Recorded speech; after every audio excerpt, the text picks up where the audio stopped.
Hey everyone, पिछले class में हमने लगभग हर चीज़ों के बारे में थोड़ा थोड़ा डिस्कस किया था कि बायो कैसे पढ़ना है, फिजिक्स कैसे पढ़ना है, केमिस्ट्री कैसे पढ़ना है।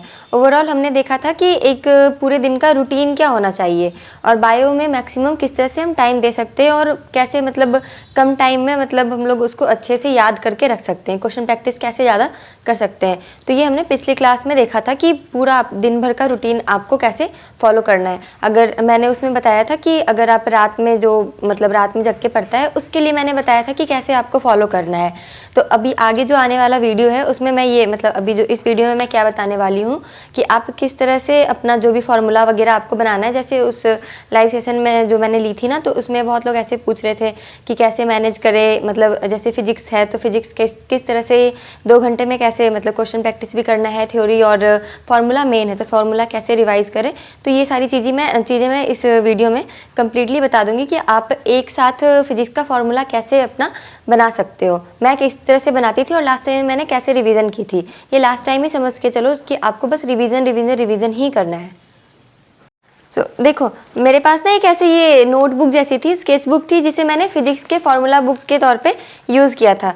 जैसे कि पहला चैप्टर है ना इलेक्ट्रिक चार्ज एंड फील्ड, तो मैंने क्या किया था उसके सारे फार्मूलाज जितने भी है ना, अगर देख पाओगे तो यहाँ पे देखो सारे जितने भी फार्मूला हैं सारे मैंने एक जगह पे लिख रखे थे और कुछ थ्योरी पार्ट भी था इसमें जो कि एक जगह पे मैंने लिख रखा था। मतलब एक पेज में तुम देखो इतना बड़ा सा चैप्टर जो है मैंने 1 से 2 पेज में पूरा कंप्लीट कवर कर दिया है इसको, क्योंकि सबसे बड़ा चैप्टर यही है और सबसे ज़्यादा क्वेश्चन इसी से आते हैं। इलेक्ट्रोस्टैटिक्स से बहुत सारे क्वेश्चन आते हैं। मतलब अगर तुम इलेक्ट्रोस्टैटिक्स पढ़ लोगे तो उसमें क्या होगा, तुम्हारा वो मैग्नेटिक फील्ड है ना वो भी कंप्लीट हो जाएगा, क्योंकि उसमें के भी बहुत सारे फार्मूला जो है मैच करते हैं। डाइपोल का हो गया, जितने भी इसके बहुत सारे मतलब मैक्सिमम फार्मूला जो है इसके मैच करते हैं और क्वेश्चंस भी तुम्हारे लगभग अप्रॉक्स सेम ही आते हैं। उसमें तुम्हें थोड़ा वो लगाना पड़ता है, राइट हैंड थंब रूल वगैरह ये सब यूज़ करना होता है ना। तो ये लगभग तुम इस तरह से बनाओगे तो ये कंप्लीट हो जाएगा। तो ये सारी चीज़ें हैं।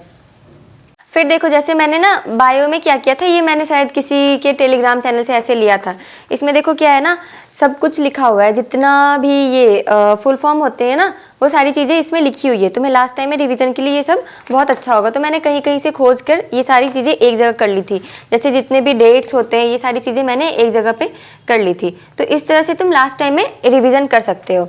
और मेरी कल ना अनअकैडमी पे फिर से यानी 20 दिसंबर को फिर से लाइव सेशन ले रही हूँ। वहाँ पे मैं एनिमल किंगडम का मैंने कहा था कि मैं सारे जितने भी एग्जाम्पल हैं वो सारे मैं याद करवा दूंगी, क्योंकि मैंने एक जगह वो सारे नोट करके लिख रखे हैं, तो तुम्हें बहुत ईजी होंगे याद करने में, ठीक है ना।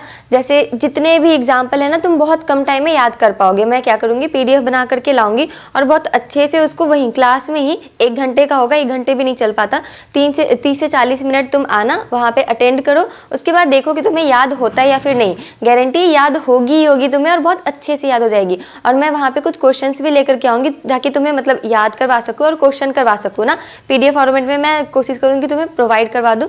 4-5 क्वेश्चन भी तुम उसके अगर कर लेते हो वहाँ पे, मतलब जैसे तुमने मान लो मोलस्का का बहुत सारा एग्जाम्पल है, तो मोलस्का का सारा एग्जाम्पल तुमने याद किया और उसके तुमने कुछ क्वेश्चंस बना लिए, तो वो तुम्हारा पूरा का पूरा क्लियर हो जाएगा। फिर आगे तुम अगले टेस्ट सीरीज या मॉक टेस्ट में ये कोशिश करना कि तुम्हें वहाँ से ऐसे गलती ना हो, एक भी एग्जाम्पल गलत नहीं होना चाहिए और हर एक एग्जाम्पल याद होना चाहिए, क्योंकि एनिमल किंगडम से क्वेश्चन आते ही आते हैं, ठीक है। तो और मैं यहाँ पे बता रही थी कि जितने भी चीज़ है तुम कोशिश करो कि एक जगह लिख करके रखो। जैसे ये शेप देखो बहुत आता है, जैसे WBC का क्या शेप है, नर्व सेल हो गया, हेनलेज लूप, स्टमक का क्या शेप है, ये सारी चीज़ें एक जगह पे नोट करके लिख के रखो, या फिर कहीं से ऐसी कोशिश करो, या फिर मैं ये आगे कभी के सेशन होगा ना तो मैं उसमें प्रोवाइड करा दूंगी, ठीक है। कल शाम को 7 बजे क्या मेरा अनअकैडमी पे लाइव मतलब स्पेशल क्लास है, वो बिल्कुल ही फ्री चलती है और बाद में भी अवेलेबल रहती है। लेकिन लाइव क्लास में अगर तुम आकर के वहाँ पे सीखोगे ना तो तुम्हारे लिए ज़्यादा अच्छा रहेगा, क्योंकि मतलब 1 घंटे में तुम्हें पता भी नहीं चलेगा और पूरा का पूरा चैप्टर तुम्हारा कवर हो जाएगा। क्योंकि इस चैप्टर में है ही क्या, मोस्टली एग्जाम्पल है और कौन सा फाइलम क्या है, उसके कैरेक्टरिस्टिक क्या है, ये है। तो एग्जाम्पल सबसे इंपॉर्टेंट है जो कि मैं कल याद करवाने वाली हूँ। तो याद से कल 7 बजे सारे लोग आ जाना और इस सेशन का लिंक मैं यहाँ डिस्क्रिप्शन में डाल दूंगी, ठीक है।